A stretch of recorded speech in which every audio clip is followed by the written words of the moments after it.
अस्सलाम वालेकुम। आज हम बात कर लेते हैं ऑटोनॉमिक नर्वस सिस्टम फार्माकोलॉजी की। ठीक है, इसमें हम मिनी कैंसर के चैप्टर नंबर 6 से स्टार्ट करेंगे। सबसे पहले हम बात कर लेते हैं कि ऑटोनॉमिक नर्वस सिस्टम होता क्या है। अच्छा, अब इसमें होता क्या है, हमारे पास के नर्वस सिस्टम जो है उसके हमारे पास मेनली होते हैं हमारे पास दो आगे सब डिवीजन्स हैं। एक हमारे पास है सेंट्रल नर्वस सिस्टम और दूसरी है peripheral nervous system. Central nervous system जिसमें हमारे पास पूरा ब्रेन आ जाएगा और आ जाएगी spinal cord. Peripheral nervous system में हमारे पास क्या आ जाएगा, हमारे पास आ जाएंगी नर्व्स आ जाएंगी और गैंग्लिया आ जाएंगे। पेरिफेरल नर्वस सिस्टम के आगे दो सब डिवीजन्स हैं, सोमैटिक नर्वस सिस्टम और autonomic nervous system. Somatic which deals with the voluntary body movements या बॉडी डिसीजंस व्हाटसोएवर, जबकि ऑटोनॉमिक में हमारे पास इनवॉलेंट्री आ जाएगा। ऑटोनॉमिक में आगे जो जिस पे हमने सारी बात करी, जिसकी हमारे पास तीन सब डिवीजन्स है, जिसमें हमारे पास सिंपैथेटिक ऑटोनॉमिक नर्वस सिस्टम है, पैरासिम्पैथेटिक ऑटोनॉमिक नर्वस सिस्टम है और एंटेरिक नर्वस सिस्टम है। ठीक है, तो इसकी हमारे पास कौन कौन सी तीन आ जाएंगी। आज एक आ जाएगी सिंपैथेटिक, एक आ जाएगी पैरासिम्पैथेटिक और एक आ जाएगी एंटेरिक नर्वस सिस्टम। ठीक है, ये तीन हमारे पास आ जाएंगे। अब इसकी हम इनका ना एक जनरलाइज सा डिफरेंस है थोड़ा सा, तो वो हम एक देख लेते हैं एक दफ़ा। ठीक है, अब सिंपैथेटिक नर्वस सिस्टम में हमारे पास क्या होता है, सबसे पहले हम इनकी बात कर लेते हैं इनके ओरिजिन की, कि इन्होंने बेसिकली हमारे पास जो है ना वो ओरिजिनेट होना है फ्रॉम स्पाइनल कॉर्ड। ठीक है, spinal cord is part of central nervous system but this will be arising from the central nervous system. ठीक है, तो कौन से पार्ट से होगी, ये हमारे पास होगी थोरैकोलम्बर ओरिजिन, क्रेनियोसैक्रल ओरिजिन और इसका हमारे पास है सेमी ऑटोनोमस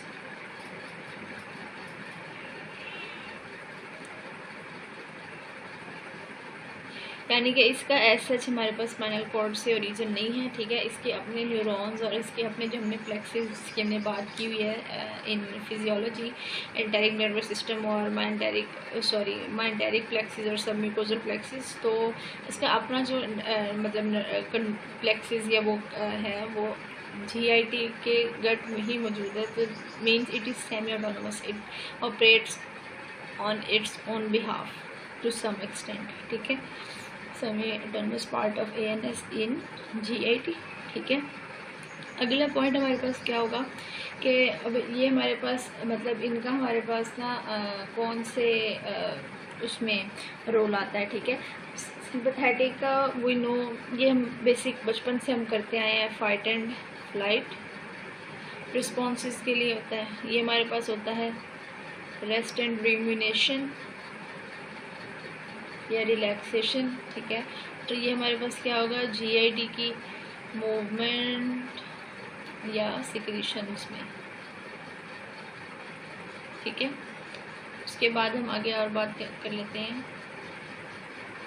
कि सिंपैथेटिक नर्वस सिस्टम जो है इसके हम ना गैंग्लिया की बात कर लेते हैं। ठीक है, या इसमें हमारे पास कंपोनेंट्स क्या आ जाते हैं। ठीक है, तो सिंपैथेटिक जो गैंग्लिया है हमारे पास, उसका हमारे पास क्या होता है कि हमारे पास ना दो पार्ट होते हैं, एक होता है प्री वर्टिब्रल, एक होता है पोस्ट वर्टिब्रल। ठीक है, अब प्री वर्टिब्रल जो है वो हमारे पास शॉर्टर है,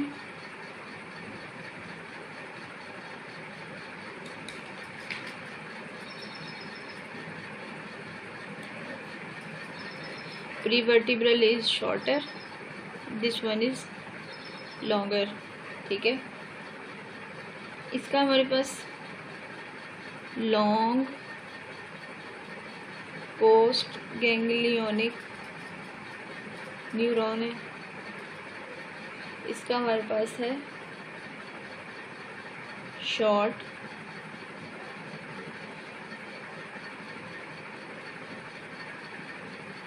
पोस्ट गैंग्लियोनिक न्यूरॉन।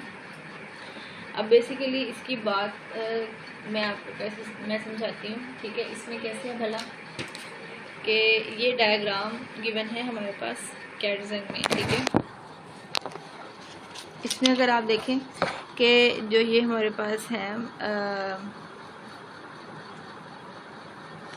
ठीक है, एक आपको ना पोस्ट गैंग्लियोनिक और प्री गैंग्लियोनिक न्यूरॉन का ना कंसेप्ट देना है कि ये हमारे पास है गैंग्लिया, ठीक है।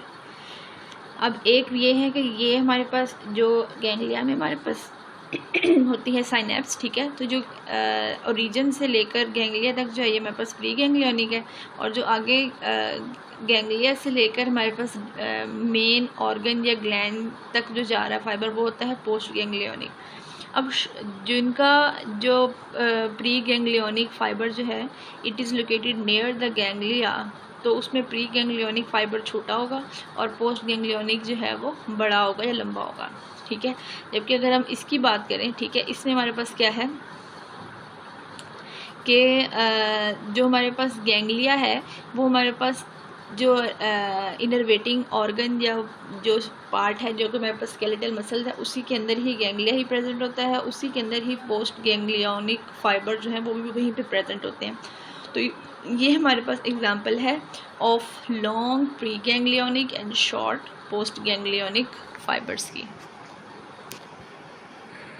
अच्छा, अब ये हमें यहाँ तक अब मेन जो आके हमारे पास पॉइंट्स आ जाएंगे ना, हमारे पास सोमैटिक और सिंपैथेटिक और पैरासिम्पैथेटिक ही आ जाएंगे, ठीक है।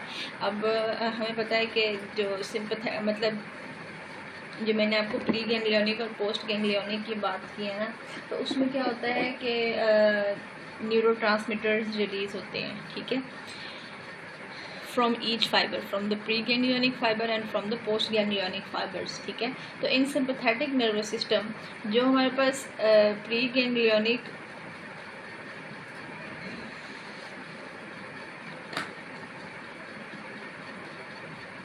प्रीगैंग्लियोनिक न्यूरोट्रांसमीटर होगा वो हमारे पास है एसिटाइलकोलिन।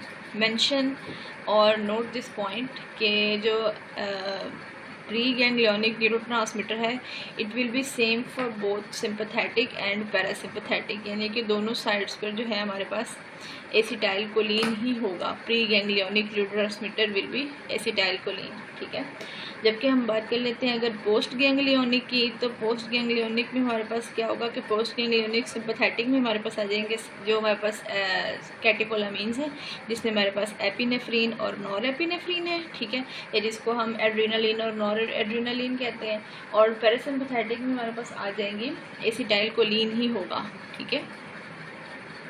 अब इसके बाद हम बात कर लेते हैं, मतलब अब क्या होगा कि जो सिंपैथेटिक नर्वस सिस्टम है इसके अंदर हमारे पास एड्रेनर्जिक साइनेप्स होगी, जो कि हमने साइनेप्स की हमने बात की थी कि इन द गैंग्लिया, मतलब कि एक हमारे पास प्री गैंग्लियोनिक फाइबर्स थे, उन्होंने जाके गैंग्लिया में साइनेप्स की, और आगे हमारे पास पोस्ट गैंग्लियोनिक फाइबर्स है। तो ये जो साइनेप्स है वो सिंपैथेटिक नर्वस सिस्टम में एड्रेनर्जिक साइनेप्स होगी, और पैरासिम्पैथेटिक नर्वस सिस्टम में कोलिनर्जिक जो है वो साइनेप्स होगी, ठीक है। It is basically based on the type of neurotransmitter, ठीक है।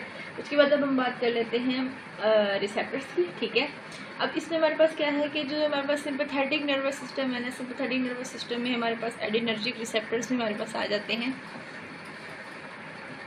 मैं यहाँ कर देती हूँ अल्फा,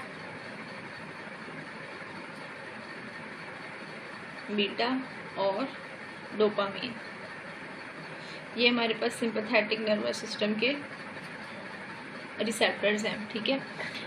अल्फ़ा में हमारे पास क्या है, अल्फ़ा में हमारे पास अल्फ़ा 1 से लेकर अल्फ़ा 5 तक है, alpha 1, alpha 2, alpha 3, alpha 4, alpha 5। इनकी डिस्ट्रीब्यूशन और इनकी फंक्शंस बहुत इंपॉर्टेंट है, और बहुत मतलब इम्पोर्टेंट ऐसे नहीं है कि आपका ऐसे ही हो जाए, बहुत लेस इम्पॉर्टेंट है, but these are fundamentals for your whole pharmacology, ठीक है। क्योंकि ये ड्रग्स के इफ़ेक्ट्स और सारे जो आगे जाके उन्होंने आकर इन्हीं रिसेप्टर्स को इफ़ेक्ट करना है, तो आपको पता होना चाहिए कि कौन सा रिसेप्टर जो है अगर वो एक्टिवेट हो रहा है, तो वो लेट सपोज अगर एक हमारे पास ऑर्गन है सलाइवरी ग्लैंड, बहुत ही कम एक एग्जांपल दे रही हूँ, अगर लेट सपोज उसके अंदर हमारे पास मस्करीनिक रिसेप्टर्स भी पैरासिम्पैथेटिक रिसेप्टर्स भी प्रेजेंट है और सिंपैथेटिक रिसेप्टर्स भी प्रेजेंट है, यू शुड नो कौन सा parasympathetic receptor is present in the salivary gland. You should know if there is a sympathetic receptor, कौन सा sympathetic receptor is there, ठीक है। और अगर लेट सपोज अल्फ़ा 1 और अल्फ़ा 2 और some sort of receptor is present, so अगर ये रिसेप्टर एक्टिवेट हो रहा है तो ये उस ग्लैंड की सिक्रेशन को बढ़ा रहा है या कम कर रहा है। वी हैव जनरलाइज्ड कॉन्सेप्ट के जो पैरासिम्पैथेटिक है, it increases secretions, body secretions, ठीक है। अब कौन से रिसेप्टर्स जो हैं वो कौन से पैरासिम्पैथेटिक रिसेप्टर सिक्रेशंस बढ़ाते हैं, ये हम आगे जाके बात करेंगे। और जो जनरली जो सिंपैथेटिक होते हैं वो सिक्रेशंस को इनहिबिट करते हैं, कौन से सिंपैथेटिक जो हैं वो सिक्रेशंस को इनहिबिट करते हैं, ये हम आगे जाके बात करते हैं, ठीक है। उसके बाद हम बात कर ले बीटा में हमारे पास कौन से आ जाएंगे, बीटा 1, बीटा 2 और बीटा 3, बीटा 1, बीटा 2, बीटा 3। और डोपामिन हमारे पास D1, D2, D3, D4 और D5। ये डोपामिन जो रिसेप्टर्स हैं इनका मेनली आगे जाकर आपकी जो CNS फार्माकोलॉजी है, जिसके अंदर आपने जो है वो पढ़ना है पार्किंसन और वो सारी CNS रिलेटेड जो ड्रग्स हैं, ये डोपामिन वाले रिसेप्टर्स जो हैं आपके वहाँ काम आएंगे। अभी हम इनकी जो CVS में और ANS में हमने पढ़ने हैं वो हमारे पास आएंगे अल्फ़ा और बीटा मेनली, ठीक है।